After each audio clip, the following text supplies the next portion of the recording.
Hi friends, welcome to our YouTube channel.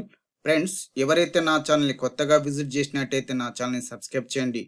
Friends, మనం ఈరోజు తెలంగాణ మంత్రులకు సంబంధించిన శాఖలు అనేవి తెలుసుకోబోతున్నాము.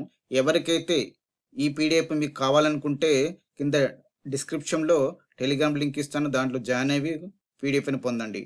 అదేవిధంగా మనం కొత్తగా మంత్రివర్గంలో తీసుకున్న ముగ్గురు మంత్రులకు శాఖలను కేటాయిస్తూ కాంగ్రెస్ గవర్నమెంట్ ఉత్తర్వులు జారీ చేయడం జరిగింది.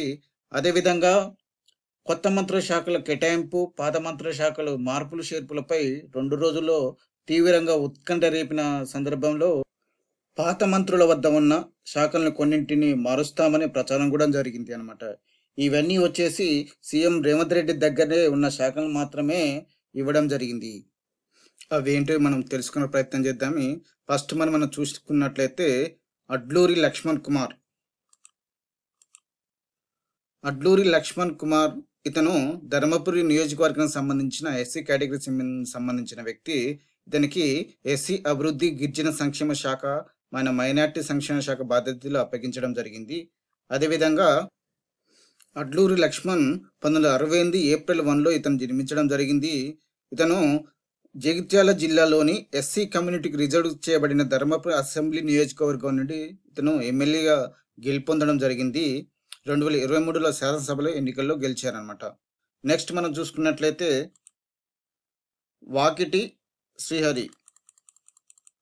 ఈ వాకిటి శ్రీహరి 1972లో ఇతను జన్మించడం జరిగింది. ఇతను తెలంగాణ రాష్ట్రానికి చెందిన భారతీయ రాజకీయ నాయకుడు. ఈయన నారాయణపేట జిల్లాలోని మక్తల్ అసెంబ్లీ నియోజకవర్గం నుండి ఇతను పోటీ చేయడం జరిగింది.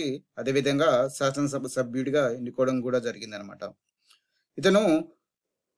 ఇతని యొక్క శాఖలు వచ్చేసి పశుసంవర్ధక, క్రీడల మరియు యువజన సర్వీసులని శాఖలు అయితే కేటాయించడం జరిగింది.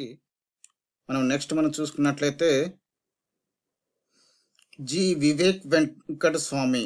ఇతని తండ్రి పేరు ఇతని పేరుగా పెట్టుకోవడం జరిగింది. ఇతను భారత జాతీయ కాంగ్రెస్ నుంచి వచ్చిన భారతీయ రాజకీయ నాయకుడు అనమాట. 15 లోక్సభలో మాజీ పార్లమెంట్ సభ్యుడు కూడా అనమాట. ఇతను పెద్దపల్లి పార్లమెంట్ నియోజకవర్గానికి ప్రాతినిధ్యం వహించడం జరిగిందనమాట.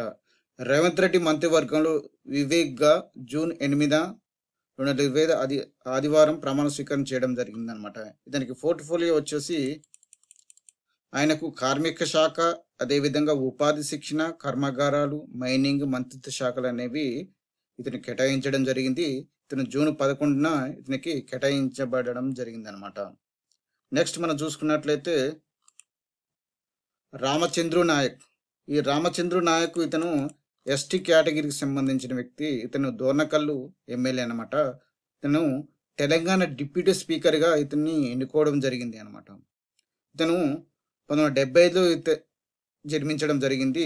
ఒక రాజకీయ నాయకుడు అనమాట. మహబూబాద్ జిల్లాకు చెందిన దోర్నకల్ నుండి ఆయన భారత జాతీయ కాంగ్రెస్ పార్టీకి ప్రాతినిధ్యం వహిస్తూ 2023లో తెలంగాణ శాసనసభలో ఎన్నికల్లో గెలిచారు.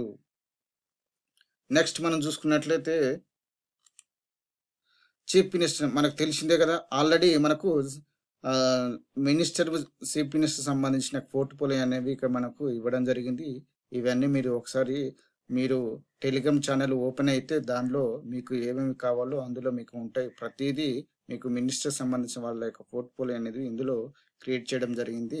ఖచ్చితంగా మీరు డౌన్లోడ్ చేసుకొని మీకు మంచిగా చదువుకోవాలని కోరుకుంటాను. Thank you for watching.